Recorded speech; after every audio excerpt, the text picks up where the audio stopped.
जी, तो solution video mock test 1 की जो सॉल्यूशन वीडियो का ये दूसरा पार्ट है। इस पार्ट के अंदर हम ऑप्शन क्वेश्चन 26 से ऑनवर्ड जो है वो उनको डिस्कस करेंगे। तो 26 वाज तक कि कौन सी स्टेट जो है वो यूएसए की, it is called mother of all states is Virginia. And then Joe Biden के ऊपर है कि वो सेनेटर रहे हैं, तो वो किस स्टेट से सेनेटर रहे हैं। 1973 से लगभग वो आगे से सेनेटर रहे हैं, तो वो डेलावेयर जो स्टेट है उनकी, वहाँ से जो है वो सेनेटर रहे हैं। It's option 3 I think. So कौन सा सिस्टम यूनिटरी सिस्टम है, ये 3-4 कंट्रीज़ जो है वो दिए गए, 3 कंट्रीज़, तो वो तीनों की तीनों जो है ना वो यूनिटरी सिस्टम्स हैं, फेडरल नहीं है, तीनों की तीनों जो वहाँ पे मौजूद हैं। उसके बाद मैच बॉक्स का जो मौजूद है इन्वेंटर है वो John Walker, he was English inventor. Ball pen के जो बैरो ब्रदर्स हैं, बैरो ब्रदर्स जो हैं, इन्होंने 1943 के अंदर बैरो ब्रदर्स का ऑप्शन वहाँ पे मौजूद है वो दिया।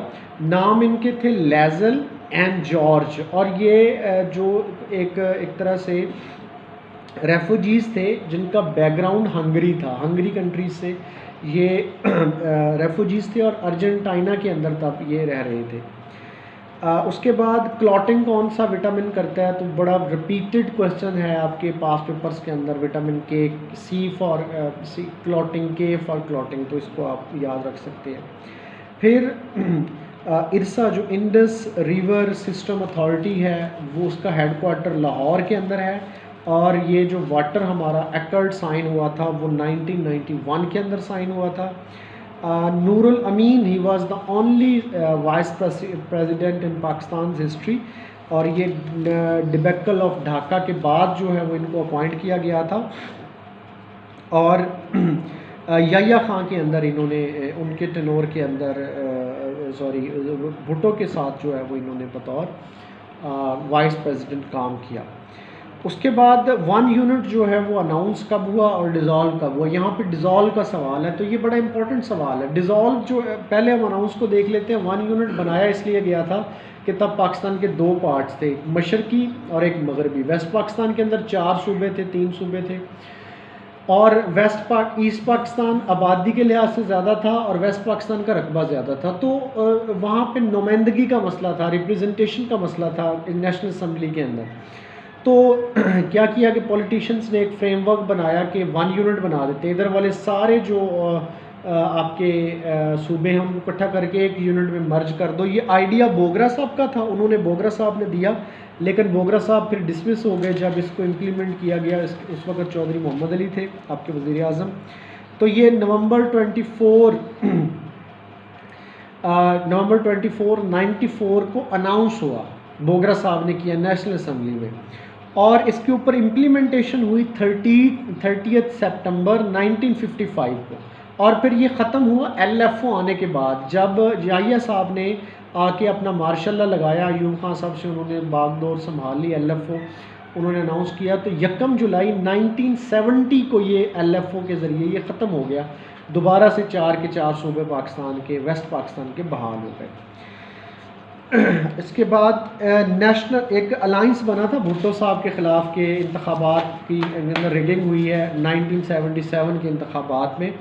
तो उसके अंदर 9 पॉलिटिकल पार्टीज़ शामिल थी, और उस पॉलिटिकल जो इत्तेहाद था अपोजिशन का, उसको लीड कर रहे थे मौलाना मौदूदी, जो जमात इस्लामी के अमीर थे, और इसका नाम था पाकिस्तान नेशनल अलायंस 1977 PNA।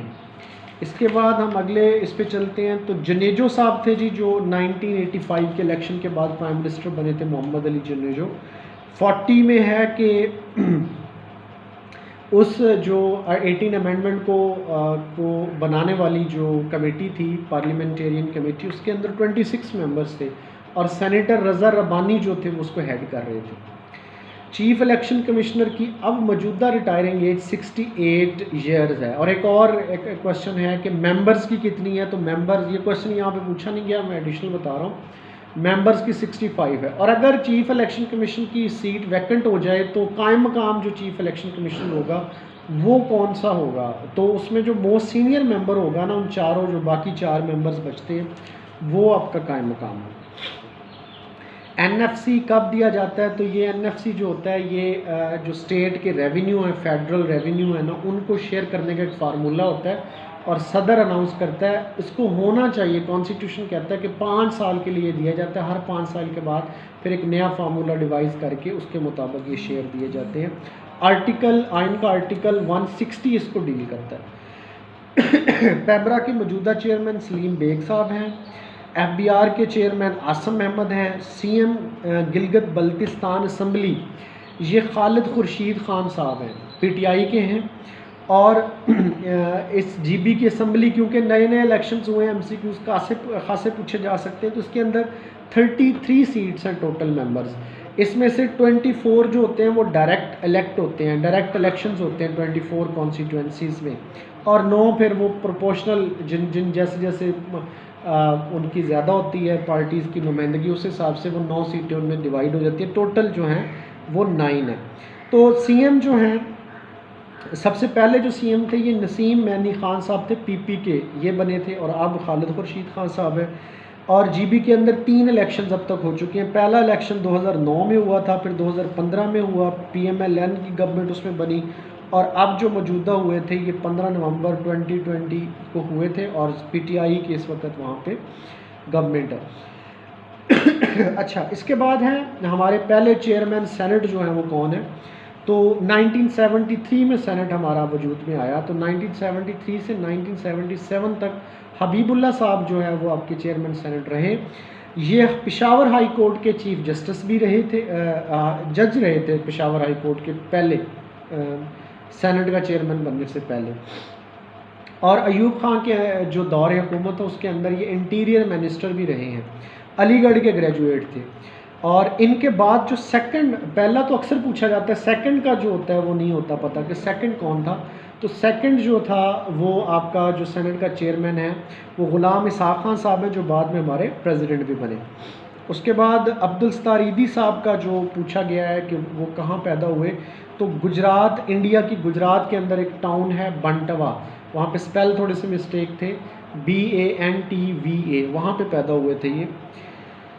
उसके बाद हाँ जी, हमारी लोकल बॉडीज़ एकेडमी जो थी ना वो कहाँ बनी? तो 2 एकेडमीज़ बनी थी अयूब खान के दौर में, एक चिटागांव में बनी थी जो अब यूनिवर्सिटी है, और एक लाला मूसा के अंदर बनी थी जो वेस्ट पाकिस्तान है।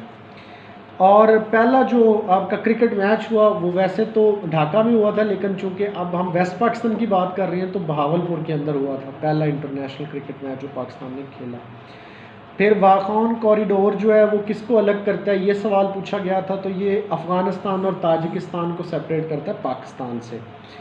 और उसके बाद किस झंडे में, किस दुनिया के कौन सा कंट्री है जिसके झंडे के अंदर सबसे ज़्यादा कलर है?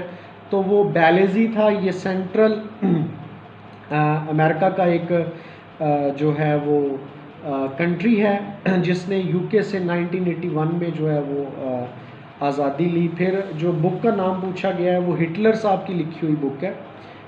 ये थोड़े से तरतीब थोड़ी सी आगे पीछे होगी तो आप देख लीजिएगा क्वेश्चंस को। उसके बाद है जी आपका, अच्छा, कौन सी जो रेंज है जो मौजूद है आपके बलूचिस्तान और के सिंध और बलूचिस्तान के बॉर्डर पे? तो वो किरथार रेंज है। और मिनिस्टर फॉर पॉपुलेशन वेलफेयर जो हैं पंजाब के हाशिम डोगर, कर्नल रिटायर्ड हाशिम डोगर साहब हैं। और इसके बाद ताशकंद तख्त सुलेमान जो है वो बलूचिस्तान की सबसे बड़ी चोटी है। इसके बाद रावी और चनाब के दरमियान वाली लैंड को कहते हैं रचना दुआब, रचना, रावी और चनाब। और फिर जो है वो आपने जो हमने हॉकी का पहला गोल्ड मेडल जीता वो रोम में जीता था। पहला पाकिस्तान का गोल्ड मेडल पाकिस्तान ने हॉकी में जीता था रोम ओलंपिक्स में 1960 के अंदर। पाकिस्तान ने इंडिया को शिकस्त दी थी फाइनल में। और हमारे जो कप्तान थे उनका नाम था अब्दुल हमीदी। और जो जिसने फाइनल गोल किया था उनका नाम था नसीर बुंदा। ये जो यंगेस्ट डेब्यूटेंट जो थे वो हसन रज़ा हैं, जिन्होंने 15 साल की उम्र से भी पहले डेब्यू कर लिया था पाकिस्तान में। नॉर्दर्न अलायंस के लीडर अब्दुल रशीद दोस्तम। और करंट सेक्रेटरी ऑफ स्टेट जो है वो ब्लिंकन है। और अमेरिका के अंदर जो एज होती है जजेस की वो लाइफ टाइम होती है। और सांग आन काई जो लीडर है बर्मा की, म्यांमार की, जो आजकल जेल में है, उसकी पार्टी का नाम national league for democracy NLD है।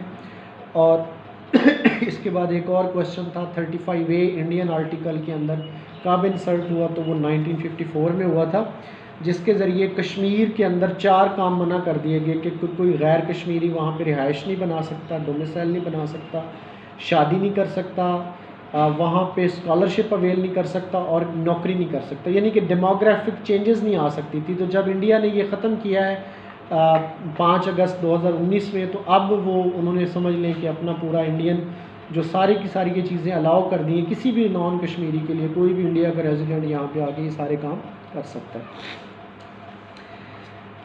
इसके बाद जो था वो क्या क्वेश्चन ऑप्शन है चाइना जो है ऑप्शन, वो राइट है। इसके बाद 2014 ये किसका है ऑप्शन है, लेट मी सी, जस्ट मुझे क्वेश्चन यहाँ पे ज़रा मेरा मिस हो गया।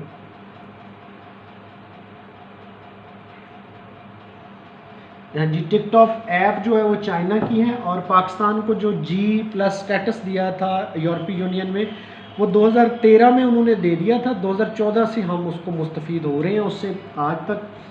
तो ये क्या होता है स्टेटस, ये आप लोगों ने सुना होगा कि वो हमें उसमें तजारत में फ़वाइद हैं, हमारी बहुत सारी अशिया होती हैं जिन पे वो कोई एक्स्ट्रा टैरिफ नहीं लगते, और वो उन्होंने कई कंट्रीज़ को दिया हुआ है।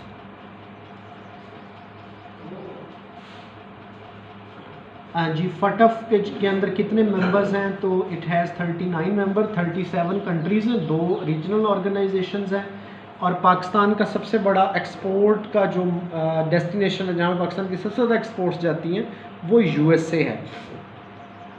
अच्छा, 17 हमारे पास क्वेश्चन है कि किस कंट्री ने अभी जो हाल ही में ना अपने पासपोर्ट से इसराइल के ऊपर लिखा हुआ था कि ये पासपोर्ट जो है वो इसराइल तक एक्सटेंड नहीं होता जैसे पाकिस्तान ने लिखा हुआ है, तो बांग्लादेश ने वो अल्फाज ख़त्म कर दिए हैं। 2 कि अभी उन्होंने कहा कि हमने इसको रिकग्नाइज़ नहीं करना, ना ही किया है, लेकिन वो अल्फाज ख़त्म कर दिए जिसको इसराइल देखता है कि ये हमारी बहुत बड़ी फतह है।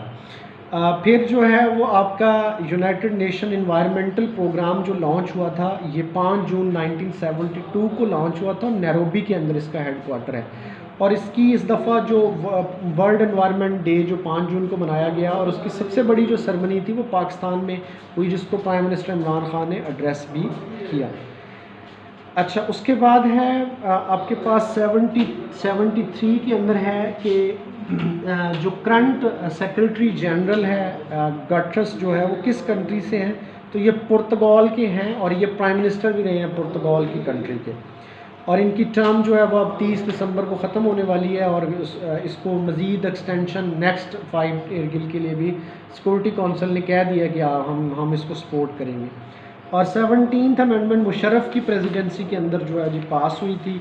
कौन सा प्रेसिडेंट है कंट्री का जो पाकिस्तान के अलावा जिसके हेड ऑफ स्टेट ने किस कंट्री के ने इंटरनेशनल कोई किसी गेम में अपने मुल्क को रिप्रेजेंट किया हुआ, तो लाइबेरिया है ये अफ्रीकन कंट्री, और इनके जो प्रेसिडेंट उनका नाम है जॉर्ज वेह WEA, और फुटबॉल के अंदर इन्होंने अपनी कंट्री को रिप्रेजेंट किया हुआ है। और इसके बाद 76 जो है वो हमारे पास क्वेश्चन है, कौन सी कंट्री थी जिसने सबसे पहले कॉम्पिटिटिव एग्ज़ाम जो मुतारफ़ करवाया, वो चाइना था। और इसके बाद 78 है हेडक्वार्टर्स ऑफ पाकिस्तान नेवी, वो कराची के अंदर हैं। और कार्ल मार्क्स जो था ये बॉर्न कहाँ हुआ, तो Karl Marx by birth German था।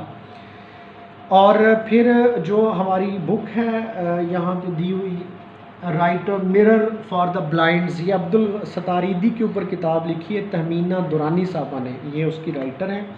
और जो आपका फॉल ऑफ कुस्तुनतुनिया है वो है 1453 के अंदर 29 मई 1453 को। तो ये हमारे सुल्तान उस्मान ने फ़तह किया था बैजेंटाइन एम्पायर को, ऑटोमन एम्पायर ने शिकस्त दी, और फिर ऑटोमन एम्पायर वहाँ तक कायम हो गई। तो उसके बाद अमेंडमेंट का जिक्र है 21st अमेंडमेंट, ये APS अटैक के बाद मिलिट्री कोड को इस्टेब्लिश कर दिया गया था क्विक ट्रायल्स के लिए जो भी टेररिस्ट अरेस्ट होंगे, तो 2 साल के लिए इसको किया गया था। फिर 23rd अमेंडमेंट के ज़रिए 2 साल और तक भी बढ़ा दिया गया था। मौजूदा जो अब आपके गवर्नर हैं सिंध के इमरान इस्माइल हैं, और इस्तंबुल नहीं है टर्की का कैपिटल बल्कि अंकारा है। इसके बाद world largest sea South China sea है। जूम ऐप जो है वो किसने बनाई थी, वो एरिक यॉन है, एरिक यॉन का ऑप्शन है। और ये चाइनीज़ अमेरिकन जो इन्वेंटर था, अमेरिका में रह रहा है, बर्थ इसकी चाइनीज़ है। 86 जो है इसके अंदर सबसे पहले जो जिन्होंने इस्लाम कबूल किया हज़रत अली हैं। ज़कात का मतलब प्योरीफाई करना है, और शवाल इस्लामिक कैलेंडर का 9वां महीना है। हज़रत मूसा अलैहिस्सलाम से छठे आसमान पे हुई बिस्मिल्लाह के बगैर सूरह बारात या ताबा, और which is the called bride of Quran सूरह रहमान है। और इसके बाद जो कंप्यूटर के रिलेटेड क्वेश्चंस हैं, वीडियो लंबी हो रही है तो वो 8-9 क्वेश्चन जिनको आप इजीली नेट से सर्व कर सकते हैं, जिनकी कोई ऐसी बैकग्राउंड बनाने की ज़रूरत नहीं है। तो थैंक यू सो मच।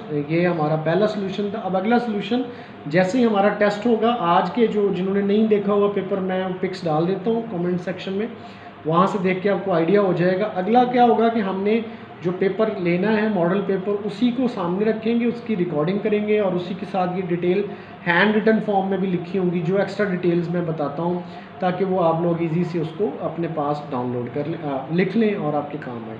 कोई मज़ीद आपकी सजेशंस हों तो हमें जो यहाँ पे कमेंट सेक्शन के अंदर या मैसेजेस के अंदर बता दीजिएगा। इसको शेयर भी करें दोस्तों के साथ, इंशाल्लाह बड़ा फ़ायदा होगा। Thank you so much.